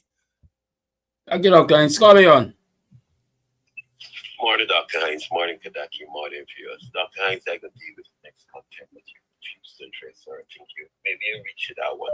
But for that was FX scarecrow that these birds are flying on in the cornfield and landing on her head. Right? For her to call you a fossil, I rather to choose a fossil than to choose something like her. These people are allowed to call us names willy-nilly. And when we respond, people are telling us to wear the big man shoes, to wear the big woman's skirt. No, we ain't doing that no more. For too long, these people have been allowed to call us names, and those names have stuck. Thief, Makala police, hungry belly, this, that, and the terror.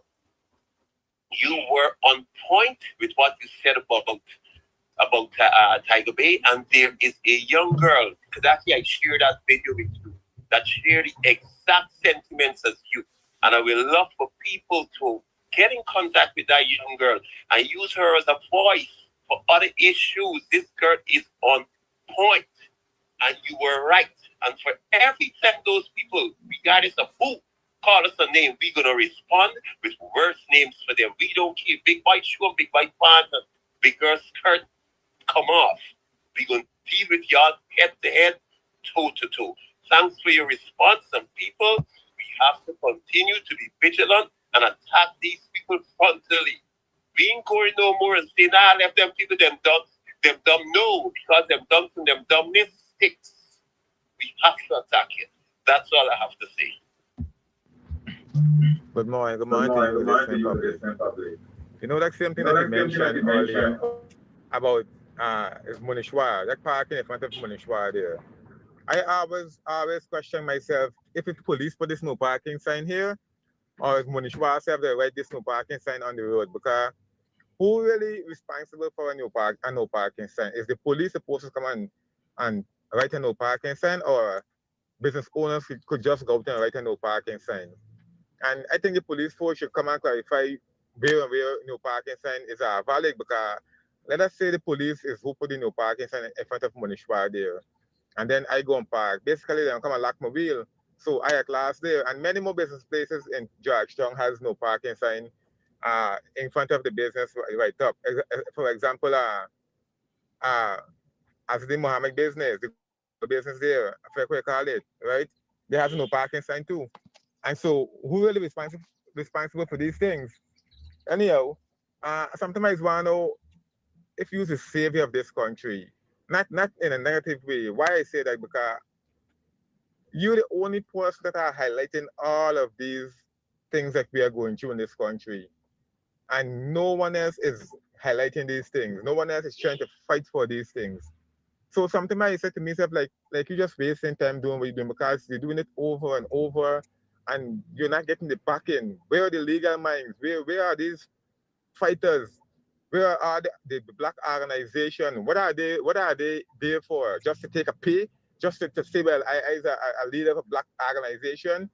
Why is it nobody's not coming out and fight equally with you? What really going on? So this is the guy and we want? Well, I don't know. How come Asdi Mohammed took his team out on the road? In front of Jacob, putting into that same commission that you just mentioned about? What really going on? Yeah, well, that's just my contribution towards your topic, your program, sorry. Continue to go work, boss. One day you may get there. But I think that day has to be now. Time is when you make it the right time. Thank you again. Good morning, Mr. Amsterdam. Good morning, Mr. Hines. Mr. Amsterdam, I just want to thank you for the calling show this morning so people can, vent their feelings and the way how they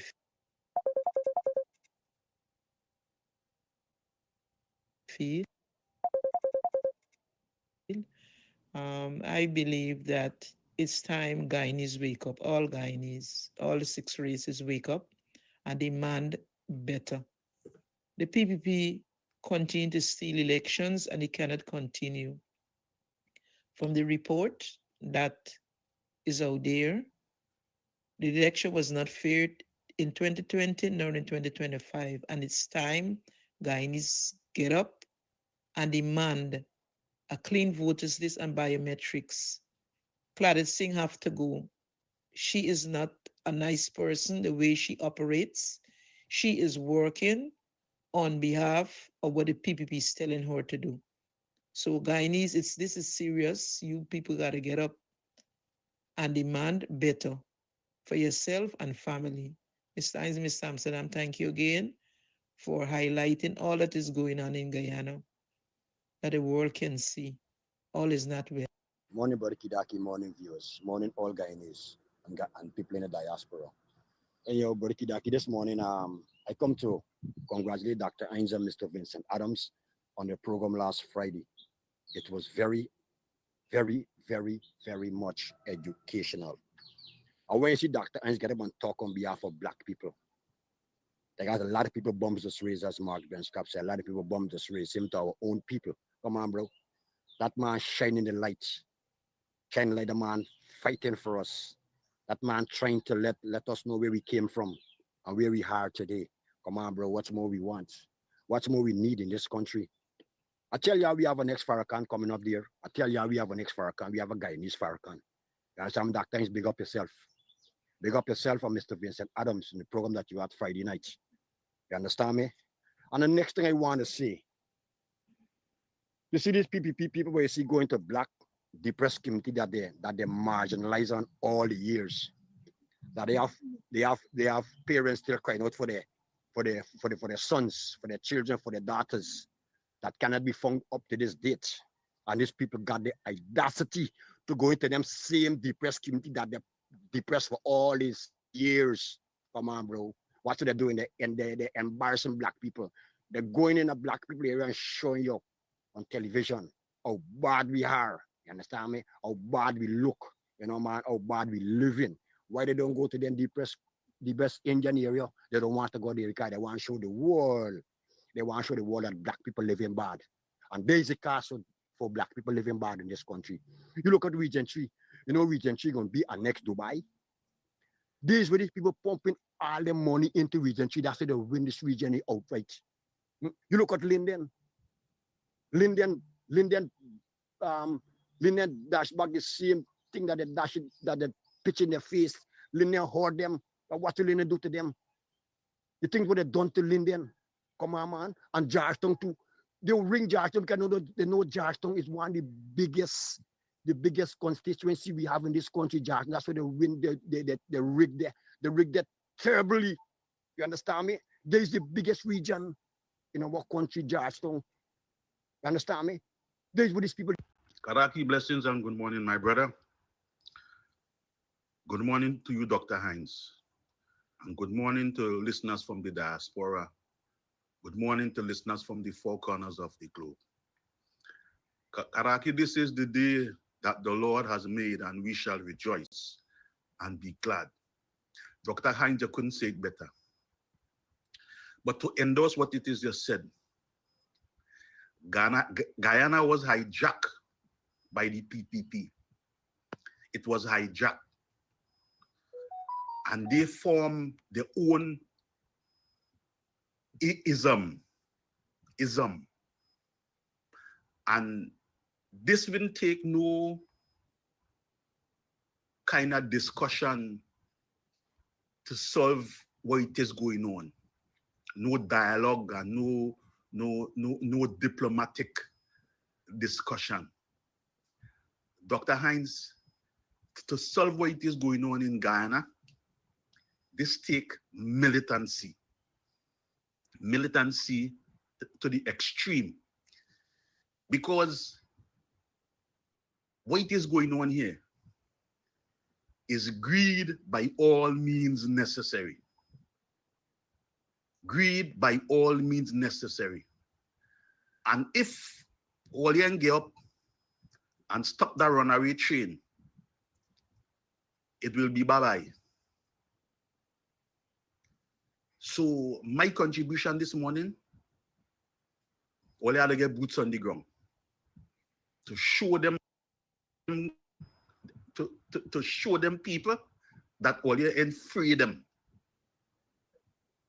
The demonstration where they had police and army against the people when they had the protests in the East Coast, they use that as a yardstick, and they tell themselves that they had all your under heavy manners, but all you had to rise above that. And this thing it called for seriousness, you know. If life had to lose, well, life had to lose. But this is what it needs. This is what it needs to. Thank you for that voice note, uplines. It's 2 minutes to the 9 o'clock hour. It's time for us to close the program. Of course, I know you might have responses or additional information to share, so here's your opportunity. Well, it's good to hear from your constituency, and this is all part of representation. And so listening to people's sentiments, I think, is just as important as my responses. I just want to say in closing that, like many of us, I too am not happy at the way Black people are at this juncture. I think we are a little bit too reserved for what the moment calls for. But I am not hopeless. I think that not too far from now, our people will do what they're supposed to do. And I do agree with the caller. When people like Manik Chan and so on, in response to substance, call people names, fossils, and the word that they hear from Jack Dio, and they just throw it around and throw it around. I wouldn't. I don't like to cuss ladies, but I wouldn't even say that word by pinning it on prayer. I wouldn't dignify the word fossil by pinning it on prayer. The problem with people like Priya Manik Chan and those in the PPP, they stop learning. They stop reading. They're clearly bright people. They went to good schools. They're lawyers. Some of them are, whatever they are, and so on. But they've become intoxicated with power. And so they stop reading. They stop learning. So when you confront them with substance, with reason, with argument, all they can do is curse. I mean, Priya was famous for cursing up at the American embassy going on. She was famous she's famous for carrying on in parliament and shouting rapists to black men. Just the presence of black men. She's shouting rapists, and here she's now in black communities lifting babies and showing off their poverty. So she has a history of insensitivity, and that insensitivity comes from a place of ignorance, but it also comes from a place of deliberate intervention. And you feel sorry for people like that, right? Rather than to beat up on them. And so I am not going to beat up on the lady. I'm just going to say that,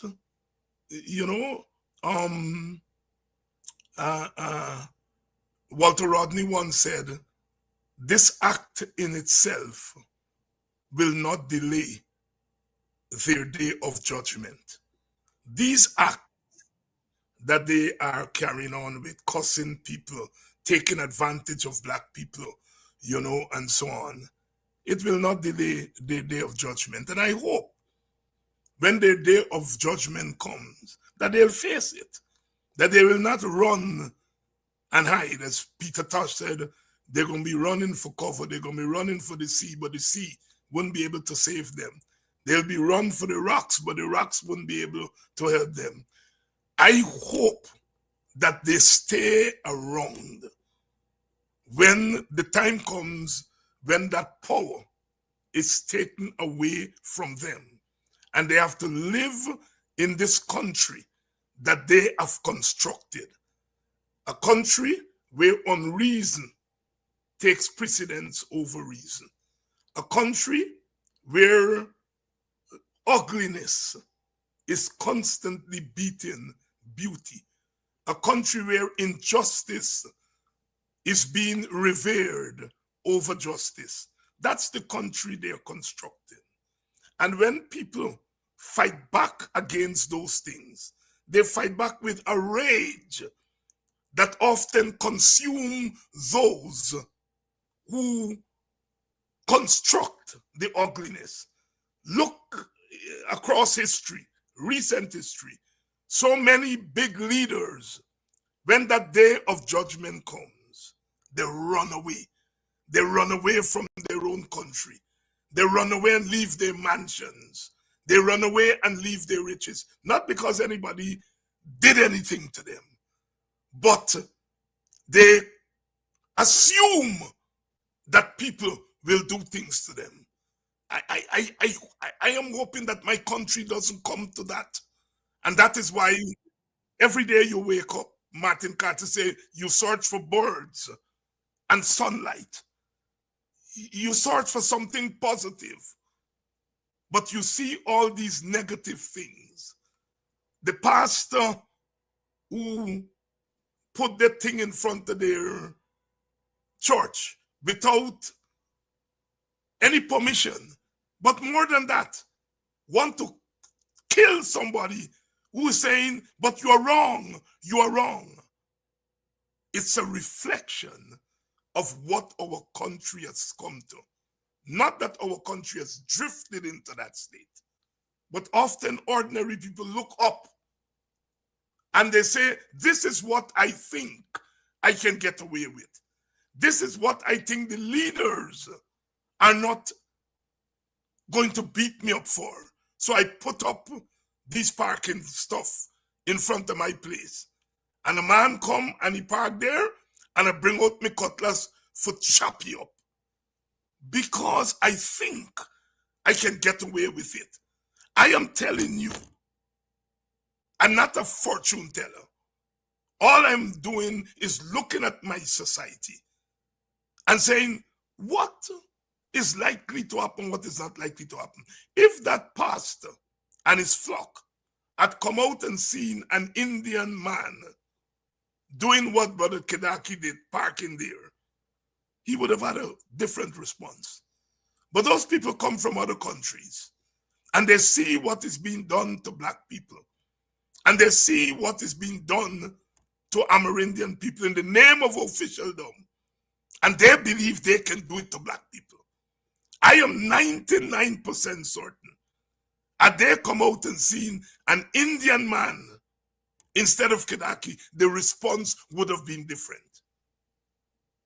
But once they see a black man, they realize they're living in a country in which officialdom treats this black skin with a different value from other skin colors. And what is sad is that many of this black skin align themselves with it. Many are silent about it. Many go along with it for a penny. And so, all of us, Kedaki is not, he's not a street boy. He's an upstanding citizen of this country. He's a leader of this country. But they didn't come out and say, this might be a leader. They come out and they see a black skin. And they say, I can chop him up and nothing is going to happen to me. That is the spectacle that you all saw there All right? Others will say, oh, well, it's just a case of the police. And so that is the text. The text is that people put up some things that they're not supposed to put up. And the city council should not allow it. And the police should not allow it. That's the text. The subtext is what motivates them to do it in the first place. Now we get into the subtext. It is because they feel they could do it. And what motivated them to respond to Kibaki when he made that intervention is because they feel that a black man, whether he's high or low, whether he's a ground dog or he is an eagle, he's a sitting duck. And that's why they don't like me in this country. Because I'm not too interested in the city council and what the city council, the other people can carry on that conversation. My responsibility to this nation is to say what those things mean, what those things tell us about this country. That is why when they go into Tiger Bear, I am not looking at their plan. I am looking at what is motivating the plan and what the plan looks like as opposed to what plans for other places look like. I know that they ain't going to Tiger Bay to build any sports stadium. They're going to Tiger Bay, as they say, to build a basketball court. And some people are going to say basketball court is a nice thing. Black people are going to play basketball. And I'm saying I love basketball. I love sports. I want black people to continue to do well in sports, but not at the expense of getting themselves out of poverty. So that's where I stand. That's where I always stand. Nothing like Priya Manik Chan can make me feel small. You know why? Because I make she. I make she. As a political person, she could not have been opening up her mouth. She could not have become a minister. She could not have become anything on the political scene without the sacrifices of people like me. A generation of people like me, a group of people like me fought for this country to be a country where all its people, at a time when Indian people said that they were being beaten down, it is black people like me and Indian people like me who took to the streets, took to the seas, took to the waters, and represent them and made it possible for Indian masses in this country to be able to say, I can feel equal in this country. So Priya Manik Chan, I make you. You can't make me. It is people like me who will always make people like you. People like you can make people like me. And so when you use the word fossil, watch in the mirror. And the word fossil will say, oh, Jesus Christ, not you, not you, not you, you below me. Even the word fossil will tell you that. We keep on keeping on because God put us here as equal human beings too. And I'm not giving up that. I'm not giving up it. Thank you.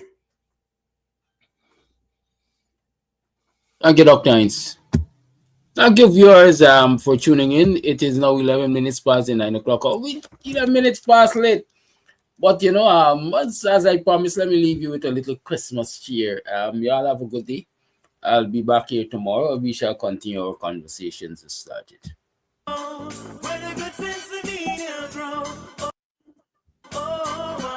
wish that we could find true love at Christmas time. Don't have to be concerned. Show some love and let the peace fight burn. Oh, I wish for all mankind a warm Jamaican Christmas time, where there is no snow, where the good sense the media grow. Oh, I wish that we could find true love at Christmas time.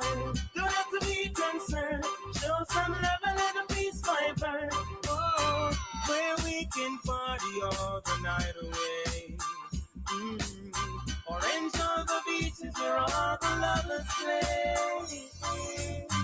You can take a swim and wash your tears away. Yeah, jamming in the sun just like Bob Marley said. Whoa, whoa, I wish for all mankind all to make in Christmas time. Where there is no snow, where the good sense in the air grows. Oh, I wish that we could find true love at Christmas time. Don't have to be concerned, show some love and let the peace might burn. Oh, I wish for all mankind a warm Jamaican Christmas time. Where there is no snow, where the good sense and the air grows. Oh, I wish that we could find true love at Christmas time. Don't have to be concerned, show some love and let the peace might burn. Relaxing all the sound, I drink a red stripe beer. Drink a puff for me, I blow the smoke in all the air. I listen reggae music and a whole barber tear. I look back in a life and I give thanks to be here. Consider myself lucky, although me should steer. I know for me colleagues, them drop out through the year. Now have the bag of money, now no new clothes for you. But if you're hungry and me, I pretend I like this shit. I wish for all mankind a warm Jamaican Christmas time. Where there is no snow, where the good things in the air. They told me, pa-ra-pa-pum-pum. DJ run the show. One came to see, pa-ra-pa-pum-pum. Ra-pa-pa-pa-pa-pum-pum. Our finest gifts to bring, pa-ra-pa-pum-pum. Ra-pa-pa-pa-pa-pum-pum. To lay before the king, pa-ra-pa-pum-pum. Ra-pa-pum-pum, ra-pa-pum-pum. Ra-pa-pum-pum. To honor him, pa-ra-pa-pum-pum. Ra-pa-pa-pa-pa-pum. When he comes. Like the way with the two mics. All right.